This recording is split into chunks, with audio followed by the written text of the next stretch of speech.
அடுத்து நாம் இதெல்லாம் பேசிட்டோம், பழச பேசிட்டோங்க, இருந்ததை பேசிட்டோம். அடுத்து ஆனந்தமாக அன்போடு தமிழ்நாட்டில் ஒரு அரசியல் இயக்கத்தை நாம் துவங்க இருக்கின்றோம்.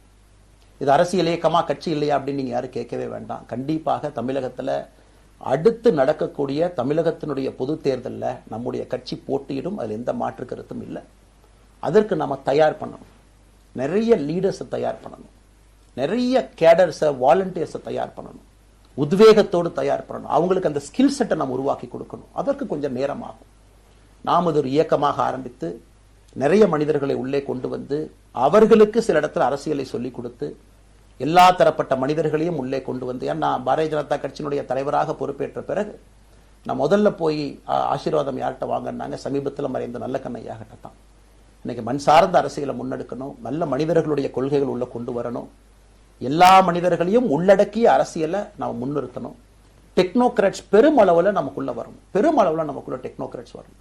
இன்னைக்கு அமெரிக்கா போறோம், யூரோப் போறோம், அங்கே போய் நமக்கே எவ்வளவு பெருமையா இருக்கு. ஒரு மிகப்பெரிய நிறுவனம் நிவிடியா எடுத்துக்கங்க, மைக்ரான் எடுத்துக்கங்க, சாம்சங் எடுத்துக்கங்க, இன்டெல் எடுத்துக்கங்க, அங்க இருக்கக்கூடிய இன்ஸ்டாகிராம், ஃபேஸ்புக், கூகுள், ஆல்பபெட் பார்க்கும் பொழுது வைஸ் பிரசிடென்ட் பார்த்தீங்கன்னா ஒரு தமிழன் அங்கே உட்கார்ந்து இருக்கிறான். இந்தியன் என்கின்ற அடையாளத்தோடு அங்கே ஒரு தமிழன் அமர்ந்திருக்கின்றார்.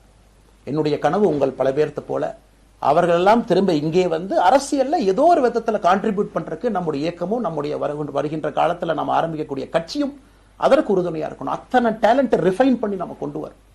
தமிழ்நாட்டினுடைய வளர்ச்சிக்கு எல்லோரையும் நம்ம பயன்படுத்தணும்.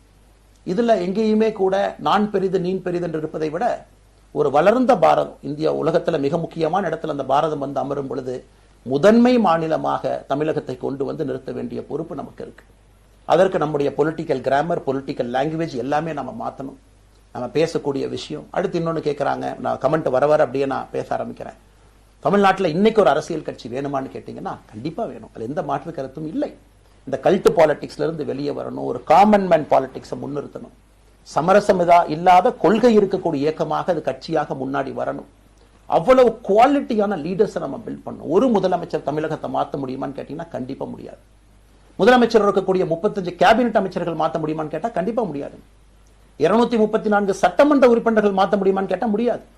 39 பாராளுமன்ற உறுப்பினர்கள் மாற்ற முடியுமான்னு கேட்டீங்கன்னா முடியாதுங்க. அவர்களோடு உள்ளாட்சி பிரதிநிதிகளாக இருக்கக்கூடிய கிட்டத்தட்ட 30,000க்கும் மேற்பட்ட பிரதிநிதிகள், பஞ்சாயத்து தலைவர்ல இருந்து ஆரம்பித்து கவுன்சிலர்ல இருந்து ஒரு கார்பரேஷன் கவுன்சிலர் இருந்து மேயர்ல இருந்து, நம்முடைய நோக்கம் எல்லா இடத்துலையும் கிளீன் பாலிடிக்ஸ் கொண்டு வரும்.